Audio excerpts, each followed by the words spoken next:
आपण माने देखुचंती संभव टीवी ओडिया। वर्तमान रो हेडलाइंस। गतकाली स्थानीय संस्कृति भवन में जिला समाज मंगल कार्यालय सुवर्णपुर आनुकूल्य रे जिला स्तरीय राष्ट्रीय पोषण मास पालित हो जाइछि। अनुष्ठित कार्यक्रम में अतिरिक्त जिलापाल श्रीजुक्त सूर्यनारायण दास मुख्य अतिथि भाव योगदान करी खाद्यर उपयुक्त प्रक्रियाकरण और मानव जीवन में खाद्यर सुउपयोगिता उपरे आलोकपात करथिले, जहा एक सुस्थ समाज गठन निमंते विशेष अपरिहार्य। कार्यक्रम में सम्मानित अतिथि भाव अतिरिक्त जिलापाल निशी पूनम मिंज, डॉक्टर पद्महंसा दोरा, जिला सूचना और लोकसंपर्क अधिकारी अश्विनी कुमार भोई, जिला शिशु सुरक्षा अधिकारी चतुर्भुज दास प्रमुख योगदान करी आम जीवनचर्चा रे पोषण खाद्यर आवश्यकता और समाज गठन रे भूमिका उपरे आलोकपात करथिले। एही अवसर में समस्त ब्लॉक आईसीडीएस तरफ सुस्थ शिशु और एक सुस्थ मां सह सुस्थ शरीर और मानसिक विकास पाई उपयोगी विभिन्न पोषक खाद्यर प्रदर्शन करा जायथिला। एही परिप्रेक्षी रे प्रति ब्लॉक स्तर जणे लेखाए बेस्ट अंगनवाड़ी कर्मी, बेस्ट बेबी और अद्विका चैंपियन भावे पुरस्कृत करा जायथिबा बेले जिल्लार बेस्ट आईसीडीएस सुपरवाइजर भावे तरभा आईसीडीएस स्वागतिका रथंकु अतिथि वृंद पुरस्कृत करथिले। एही कार्यक्रम रे स्पॉट क्विज प्रतियोगिता मध्य अनुष्ठित होइथिला। पोषक संबंधी सांस्कृतिक कार्यक्रम आईसीडीएस स्टाफ और स्वाधा गृहर अंतेवासींक द्वारा परिवेषण करा जायथिला।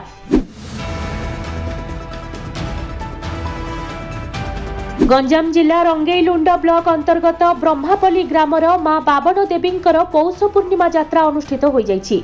एई ग्राम रे मांकर यात्रा आज को प्राय 20 वर्ष हेला होई आसुछि।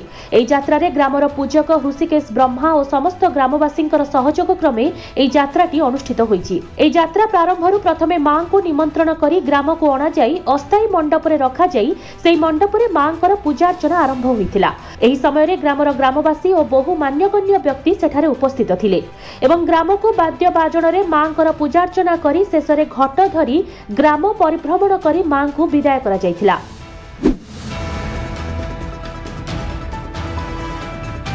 केंद्र सरकार ओडिशा रे 5G सेवा आरंभ करिसेंती, किंतु उपांत अंचल रे नेटवर्क सुविधा 7 सपन पालटिछि।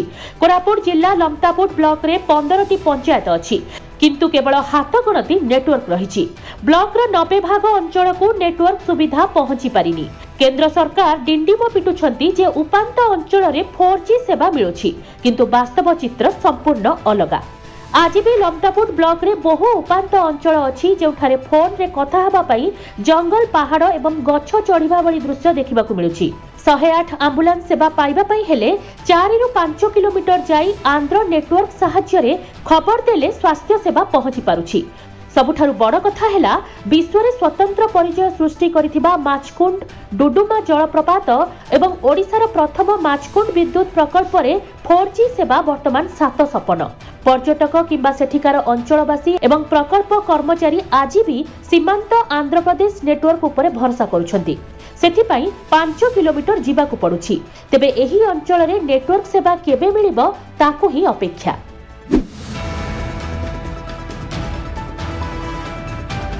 काकटपुर मेडिकल छक निकट में काकटपुर भारतीय जनता पार्टी पक्षर नूतन कार्यालय उद्घाटन कर काकटपुर में दीर्घदिन हम बीजेपी एक भल कार्यालय नथिबा हेतु काकटपुर मेडिकल छक निकट में एक नूतन कार्यालय उद्घाटन कर बीजेपी दलर पुरी जिला सभापति बीजेपी महिला मोर्चार अध्यक्षा प्रभाती परिड़ा सह राज्य और जिलार बड़ बड़ आगधाड़ी नेता माने उपस्थित बेले काकटपुर मंडलीर युव नेता सुदर्शन स्वाईं सह समस्त मंडल सभापति और कर्मी माने ए नूतन कार्यालय उद्घाटन कार्यक्रम में जोग देइछन्ति।